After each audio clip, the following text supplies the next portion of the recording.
Bonjour à tous et bienvenue dans ce nouvel épisode EDB World. Aujourd'hui, on va parler de la prochaine nouveauté majeure d'Europa Park. Allez, c'est parti.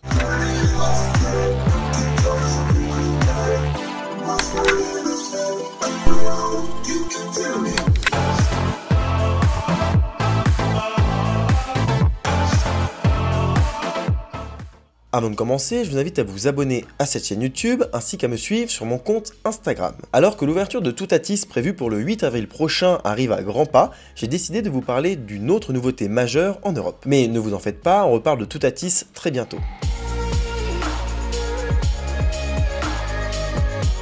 Europa Park est l'un des parcs d'attractions les plus réputés et les plus visités d'Europe, avec pas moins de 6 millions de visiteurs l'an dernier. Mais Europa Park c'est aussi et surtout un resort, avec plusieurs intérêts touristiques. On y retrouve 6 hôtels très immersifs, ainsi qu'un parc aquatique avec une thématisation très poussée. Depuis peu, on peut même manger dans un restaurant gastronomique qui mélange plaisir culinaire et attraction. Je m'explique, il s'agit d'une sorte de dark ride où en fait vous mangez sur des petits véhicules qui vont se déplacer de salle en salle, véhicules qui sont bien évidemment prévus à cet effet. Durant votre déambulation, vous aurez des effets visuels, olfactifs, audio, bref, plein de choses qui seront en accord avec ce que vous mangez. Une expérience que j'espère bien évidemment tester un jour. Revenons-en à Europa Park qui comporte plus de 100 attractions et spectacles dispersés dans 15 quartiers thématiques sur des pays ainsi que 3 quartiers sur des univers un peu plus fantastiques. Parmi les attractions, on retrouve 13 roller coasters plus ou moins sensationnels. D'un point de vue personnel, c'est là qu'Europa Park a une carte à jouer dans la mesure où le resort est très complet, très bien,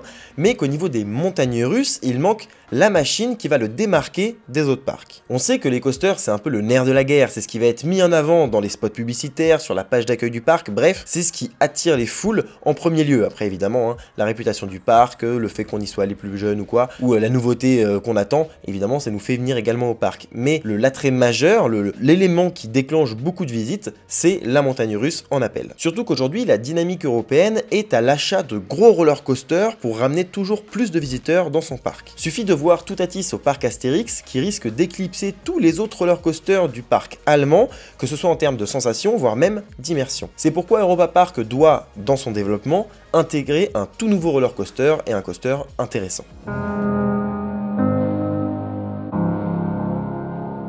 Mais pour cela, le parc a décidé de créer une toute nouvelle zone thématique. Le pays choisi est la Croatie qui s'intégrera au centre du parc, entre la zone grecque et russe. Les travaux ont d'ores et déjà commencé et pour libérer un peu d'espace, il a fallu déplacer quelques décorations et également quelques attractions. Notamment une immense antenne qui prônait là, dans le parc, et qui était visible d'à peu près partout. Un élément thématique pas mal décrié, mais qui pour le coup avait son charme. Les décors de cette nouvelle zone seront donc sur un thème croate et d'après les concept art, on s'attend à une immersion plutôt poussée. Mais au centre de cette thématique, nous retrouverons Nikola Tesla qui est né au 19e siècle et à qui on doit entre autres la démocratisation du courant alternatif qui allait à l'encontre du courant continu prôné lui par Thomas Edison. On s'attend donc à retrouver dans la zone une ambiance un peu à l'ancienne, zone qui, vous vous en doutez, accueillera un tout nouveau roller coaster. Le nom temporaire de cette attraction est Voltron Coaster. Ce sera un grand 8 du constructeur MacRides, société qui est détenue par la même famille qui a créé et qui détient toujours Europa Park. Le modèle choisi est un Big Dipper, modèle que j'ai déjà pu essayer par le passé au parc Walibi Holland sous le nom de Lost Gravity. Un modèle franchement sympathique mais qui n'est pas incroyable. D'ailleurs, il ne s'est pas très bien vendu à l'inverse de l'Eurofighter ou encore de l'Infinity Coaster du constructeur Gerstlauer, qui, pour les deux exemplaires que je viens de citer, se sont vendus à un peu plus de 35 exemplaires à travers le monde. Contre seulement 2 pour MacRides au moment où je tourne cette vidéo, même s'il faut savoir que dernièrement, il y a des coasters qui ont été commandés et qui sont en construction actuellement du modèle Big Dipper. Il faut comprendre que tous ces modèles, donc l'Eurofighter, l'Infinity Coaster du constructeur Gerstlauer, ainsi que le Big Dipper du constructeur MacRides, remplissent plus ou moins les mêmes caractéristiques et les mêmes besoins pour les parcs. Sauf que du côté de Gerstlauer, on a su faire évoluer son modèle, proposer toujours plus de caractéristiques, mais également faire baisser les prix car Gerstlauer est quand même moins cher que le constructeur MacRides. Petite parenthèse, mais sachez que MacRides est quand même réputé pour avoir des machines bien que chères, et qui sont super fiables et surtout qui s'entretiennent à moindre coût, qui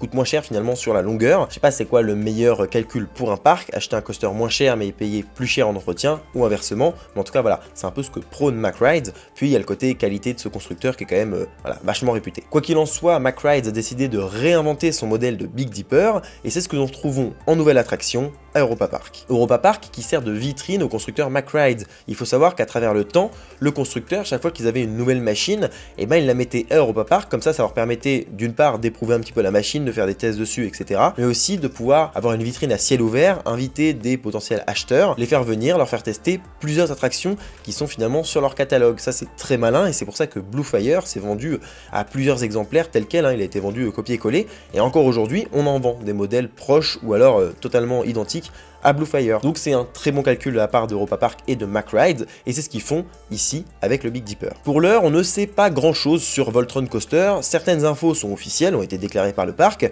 d'autres sont plutôt officieuses. On aura donc un coaster de 1385 mètres de long, ce qui est beaucoup comparé aux autres modèles de Big Dipper. La hauteur maximale sera elle de 32 mètres, et le coaster comportera 21 virages. Alors je suis obligé de vous donner cette info parce que le parc l'a publié en communication, mais je ne vois toujours pas l'utilité de communiquer sur un nombre de virages, il faudra m'expliquer pourquoi, mais en tout cas voilà, c'est une info qu'on a, il y a 21 virages. Il y aura 7 trains sur le coaster qui pourront circuler en même temps, et quand je dis en même temps sur le parcours, il faut comprendre qu'il y en aura qui seront en gare, donc ça compte comme un train sur le parcours. Mais c'est un très bon calcul, et moi je pense même qu'il y aura plus de trains que 7, comme annoncé.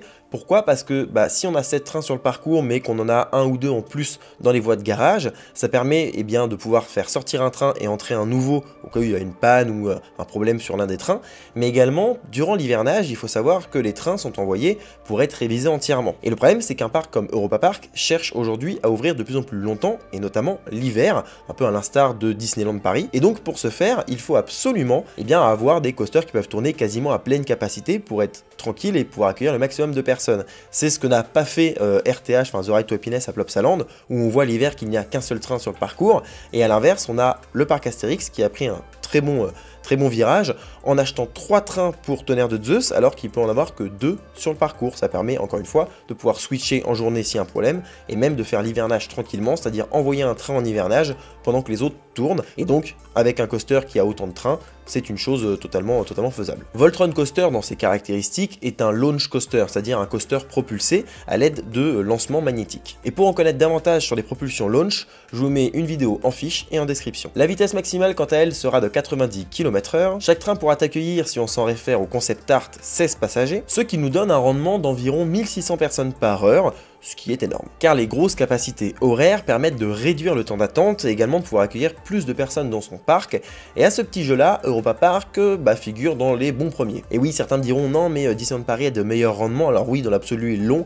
mais déjà je sais pas vraiment comment il se démerde, mais il l'exploite pas comme il faut, et en plus il y a des fast-pass qui nous doublent, il y a tout un bordel, bref, c'est pas aussi bien qu'à Europa Park pour le coup. Au niveau rendement, Europa Park il y a strictement rien à dire, que ce soit au niveau des pannes, au niveau de la gestion, c'est quasiment parfait. Même c'est parfait, c'est un exemple à suivre pour le coup. Le parcours aura une multitude d'éléments, les trains vont franchir coup après coup plein d'éléments, et parmi ces éléments on retrouve 9 inversions, en tout cas visiblement il y aurait 9 inversions. Mais aussi des airtime, c'est-à-dire des moments où on va décoller du siège et qui est une sensation très recherchée par les passionnés. Bref, sur le papier, une très bonne attraction qui saura peut-être nous surprendre, alors même que c'est pas la plus haute, la plus rapide, etc. Ce qui fera sa force, ce sera donc déjà sa thématisation, son univers, mais également ses éléments, l'enchaînement, etc. Bref, ce sera un tout. On s'attend à une sorte de condensé de sensations et d'éléments franchis les uns après les autres à forte vitesse, donc on verra ce qu'il en est en réalité, de toute manière il faut monter dans l'attraction pour se faire une idée définitive, mais voilà, moi sur le papier ça m'intéresse pas mal, et je trouve que l'attraction elle dénote un petit peu de ce qu'on voit se construire à droite à gauche, mais apporte tout de même des trucs intéressants, donc encore une fois on verra une fois dedans, mais moi ça me plaît.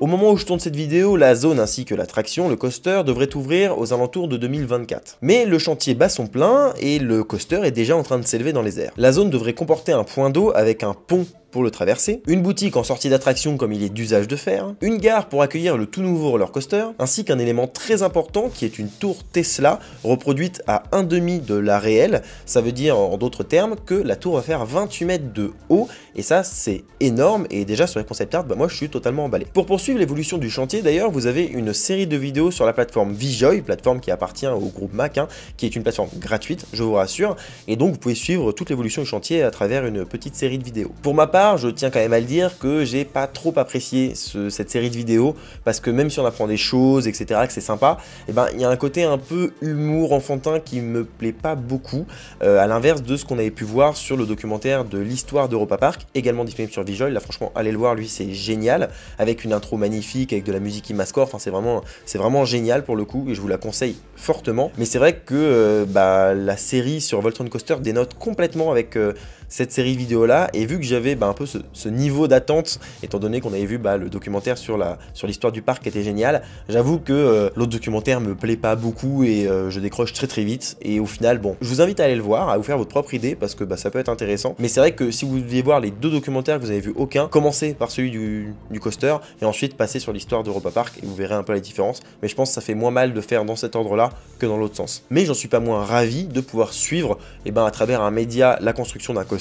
Ça montre que le parc met en avant des supports qui sont vachement cool, et de toute manière on est très content. C'est pas pour critiquer quoi que ce soit, parce que là finalement la démarche est très bien, même si je suis pas fan de l'exécution, en soi ce n'est qu'un détail. Voilà, c'est à présent la fin de cette vidéo. Je vous remercie de l'avoir regardé jusqu'au bout. Je vous dis à bientôt pour un prochain épisode sur NetDB World, sur une vidéo dans un parc. D'ici là, soyez enthousiastes. Salut!